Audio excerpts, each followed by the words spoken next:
Subscribe करें city news Jharkhand व पाएं झारखंड की तमाम खबरें।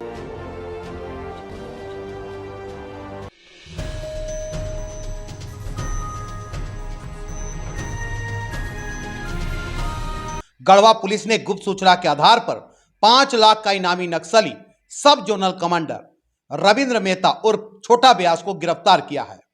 गिरफ्तार नक्सली पर झारखंड बिहार की कई बड़ी घटना में संलिप्तता पाई गई है, जिसे लेकर झारखंड पुलिस ने 5 लाख का इनाम घोषित किया था। दुर्दांत नक्सली को गढ़वा जिले के मझियाव थाना क्षेत्र से गढ़वा पुलिस, सीआरपीएफ 172 बटालियन और पलामू पुलिस के संयुक्त छापेमारी में गिरफ्तारी की गई। समाहरणालय स्थित पुलिस अधीक्षक के कार्यालय में पुलिस अधीक्षक अंजनी कुमार झा ने पत्रकार वार्ता कर इसकी जानकारी दी। उन्होंने कहा कि पुलिस भाकपा माओवादी संगठन के विरुद्ध रणनीति बनाकर लगातार कार्य कर रही है। जहां एक ओर सुरक्षा बलों द्वारा माओवादियों के विरुद्ध बूढ़ा पहाड़ सहित अन्य स्थानों पर लगातार नक्सल विरोधी अभियान चलाया जा रहा है, वहीं दूसरी ओर झारखंड राज्य में सक्रिय माओवादी के विरुद्ध सटीक सूचना संकलन करते हुए उनकी गिरफ्तारी का प्रयास किया जा रहा है। इसी क्रम में गुप्त सूचना मिली कि भाकपा माओवादी संगठन का बिहार रीजनल के मध्य जोन के सब जोनल कमांडर रविंद्र मेहता उर्फ छोटा व्यास नक्सल विरोधी अभियान से डरकर गढ़वा जिला में छिपा हुआ है और अपनी टीम में शामिल होने जा रहा है। सूचना के आधार पर गढ़वा पुलिस की संयुक्त टीम गठित कर रविंद्र मेहता को मझियाओं के बुदीखांड क्षेत्र से गिरफ्तार किया गया। इस नक्सली पर बिहार झारखंड में करीब 16 मामले दर्ज है। उन्होंने कहा कि इस नक्सली पर राज्य सरकार के द्वारा 5 लाख का इनाम भी रखा गया था।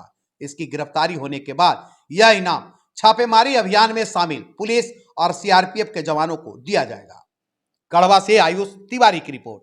मध्य जोन के सब जोनल कमांडर रविंद्र मेहता और छोटा व्यास के पिछले कुछ दिनों से गढ़वा जिला में होने की सूचना हम लोग को प्राप्त हो रही थी। मुख्य रूप से इसका कार्यक्षेत्र बिहार और झारखंड का सीमावर्ती क्षेत्र था और वहाँ पर जो सिक्योरिटी फोर्सेस के द्वारा लगातार नक्सल ऑपरेशन चलाए जा रहे थे, उसके डर से यहाँ पर छिपा हुआ था और बहुत जल्द दोबारा पार्टी में शामिल होने का इसके बात सामने आ रही थी। इस इंटेलिजेंस के बेसिस पर हम लोग के द्वारा एक ज्वाइंट टीम गठित किया गया था, जिसमें गढ़वा पुलिस के साथ साथ पलामू जिला की पुलिस और सीआरपी 172 की कंपनी को भी शामिल किया गया था। कल रात्रि में मझियाव थाना अंतर्गत हम लोगों ने सफलता हासिल की इस माओवादी को गिरफ्तार करने में। जैसा कि मैंने बताया, सब जोनल कमांडर रैंक का माओवादी था और झारखंड सरकार के द्वारा 5 लाख का रिवार्ड भी इसके खिलाफ घोषित किया गया था। कई नक्सल केसेस इसके खिलाफ दर्ज है, जिसमें कि पलामू के साथ साथ गया और औरंगाबाद के भी कई केसेस हैं। इसकी गिरफ्तारी एक बड़ी सफलता है। हम समझते हैं कि न केवल झारखंड में बल्कि बिहार का भी सीमावर्ती क्षेत्र है, वहाँ भी माओवादी एक्टिविटी में इस गिरफ्तारी के बाद कमी आने की संभावना है। सर, इस पर कितना इनाम था सर? 5 लाख का रिवार्ड झारखंड गवर्नमेंट के द्वारा डिक्लेयर किया गया था और जैसा कि रूल होता है कि जो छापामारी दल है उसके सदस्यों के बीच में इसको हम लोग बांटने का काम करेंगे। कितने मामले इस पर है सर? अभी तक जो रिकॉर्ड है उसके अकॉर्डिंग 16 केसेस हैं और 16 केसेस में आपका 5 केसेस तो पलामू जिले में है और शेष जो है वो बिहार के गया और औरंगाबाद जिले में है। सर, कोई बड़ी घटना जिसमें शामिल रहा है? कई बड़ी घटनाओं में इसकी संलिप्तता थी, जैसे कि अभी हाल में ही बिहार में जो पंचायत चुनाव हुआ था 2021 में, उस दौरान मदनपुर थाना अंतर्गत एक पंचायत भवन को उड़ाया गया था, उसमें डायरेक्टली इन्वॉल्व था। कई पुलिस के साथ मुठभेड़ में ये शामिल रहा था। 2019 में लुटवा थाना अंतर्गत एक मुठभेड़ हुआ था, जिसमें कि एक कैजुअल्टी भी हुई थी कुबड़ा के एक ऑफिसर्स का, उसमें भी ये शामिल था।